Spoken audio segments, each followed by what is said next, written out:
یہ بہلول بھی اسی قبیلے کا فرد تھا، دجلہ کے کنارے مٹی کے گھروندے پاؤں پہ بناتا ہے اور انہیں مسمار کر دیتا ہے۔ وہ کبھی آپ نے دیکھا ہوگا کہ بچے ریت میں اپنا پاؤں رکھ کر کے اوپر سے ریت تھپک لیتے ہیں اور پھر پاؤں ہولے سے نکال لیتے ہیں، بچ جائے تو بڑے خوش ہوتے ہیں، اور جب کھیل ختم ہو جاتے ہیں تو اسے گرا دیتے ہیں اپنے ہاتھوں سے۔ بہلول بھی اسی شغل میں لگا ہوا ہے۔ بہلول یہ کام کر رہا ہے، گروندے بناتا ہے گراتا ہے، گروندے بناتا ہے گراتا ہے۔ بادشاہ گزرا، پوچھا بہلول کیا کر رہے ہو؟ ہنس کے کہا جنت کے مکان بنا رہا ہوں۔ کہا بیچتے ہو؟ ہاں بیچتا ہوں۔ کتنے کا؟ 10 روپے کا، سیل لگائی ہوئی ہے۔ بادشاہ مسکرا کے گزر گیا، دیوانہ ہے، مجنوں ہے، اپنی موج میں لگا ہے۔ پیچھے سے ملکہ زبیدہ بھی آ رہی تھی، اس نے بھی دیکھا، کہا بہلول کیا کر رہے ہو؟ کہا جنت کے مکان بنا رہا ہوں۔ کہا بیچتے ہو؟ ہاں 10 روپے کا بیچتا ہوں۔ 10 روپے بادشاہوں کے لیے کیا ہوتے ہیں؟ 10 درہم نکالے، اس کو دیا، اس نے دریائے دجلہ میں پھینک دیا۔ فقیر اتنی دیر تک فقیر نہیں بنتا، داتا صاحب فرماتے جب تک مٹی کا ڈھیلا اور سونے کی ڈلی اس کی نظر میں برابر نہیں ہو جاتا۔ اور ایک مکان کے گرد، ایک وہ گھروندے کے گرد دائرہ لگایا، کہا یہ تیرا ہوا۔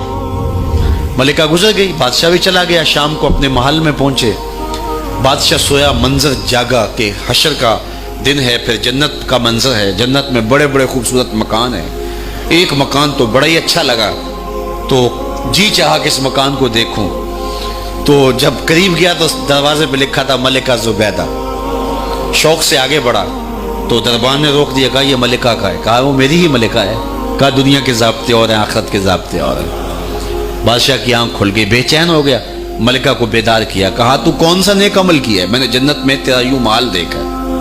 ملکہ کہنے لگی وہی معمول کی نمازیں، وہی سب کچھ، کوئی نیا کام تو میں نے کیا نہیں۔ ہاں یاد آیا، کل گزر رہی تھی، دجلہ کا کنارہ تھا، وہ جسے لوگ مجذوب کہتے ہیں، وہ جو دیوانہ کہلاتا ہے، وہ بہلول، وہ جنت کے محل کہتا تھا وہ بنا رہا تھا۔ میں نے کہا چلو کوئی بات نہیں، فقیر ہے، 10 روپے کیا ہوتے ہیں؟ 10 روپے کا ایک محل خریدا تھا۔ بادشاہ سر پکڑ کے بیٹھ گیا، وہ تو مجھے بھی کہتا تھا۔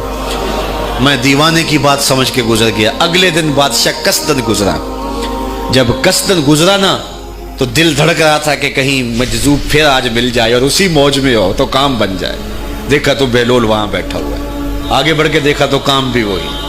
بادشاہ پھر رک گیا، پوچھا بہلول کیا کر رہے ہو؟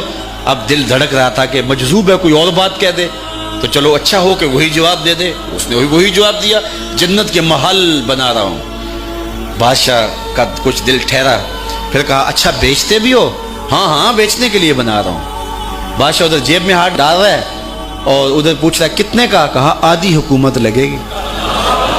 کہا کل تو 10 روپے کے بتا رہے تھے۔ کہا کل تم نے دیکھا نہیں تھا، آج سودا دیکھ کے لے رہے ہو۔ اللہ تعالیٰ ارشاد فرماتا ہے انما تنذر من اتبع ذکر وخشی الرحمن بالغیب، جو ان ڈٹھے سودے کرتے ہیں، جو بغیر دیکھ کے کرتے ہیں۔ اچھا چلو ایک خوشخبری میں آپ کو بھی سناؤں، اور وہ خوشخبری رسول اللہ کی زبان سے۔ حضور نے فرمایا طوبی لمن رآنی وآمن بی وطوبی 7 مرات من لم یرانی وآمن بی۔